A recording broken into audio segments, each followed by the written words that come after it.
Jamaa huyu aliyevaa shati na kofia ndiye kati ya wakora wanaotafutwa na maafisa wa DCI.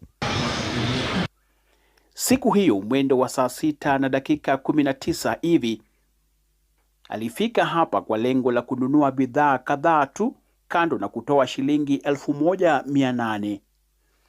Jina lake likitoka kama Moses Omweri. Baadaye alitoka na kurudi kwa mara nyingine baada ya dakika 30 hivi, sasa akitaka kutoa shilingi 98,000.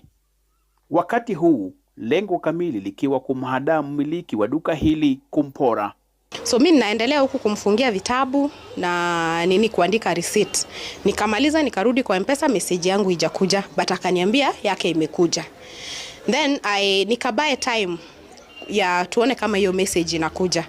But in my head hata sikufikiria nipigie admin simu or anything. Bado anaendelea kunikeep busy, ananibangaiza na kuniongelesha, ana fake calls. Katika kanda hii, mmiliki wa duka anaonekana akimhesabia pesa taslimu shilingi 98,000, japo akionekana kuchanganyikiwa.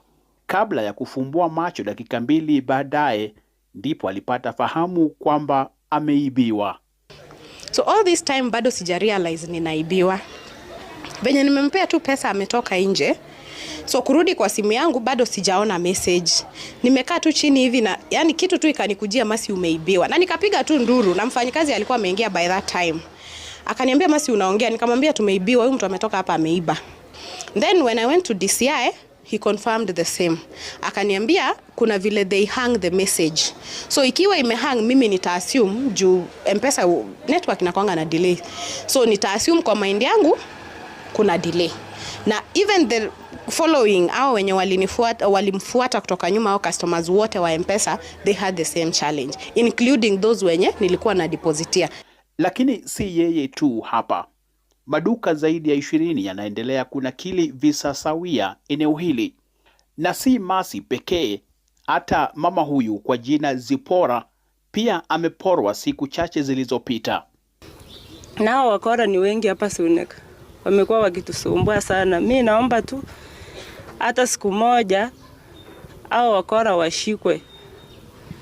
Washikwe hata mmoja tu ashikwe, at least tuone venye venye atatulipa juu tumeteseka sana, pesa yetu inaibiwa. Kwa Sylvia Nyamao, msichana ambaye pia anafanya kazi katika duka hili, pia hakusazwa.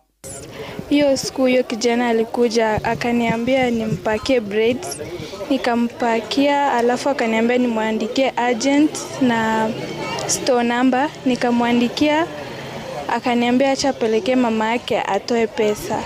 Kwake wakora walimpora shilingi 27,000.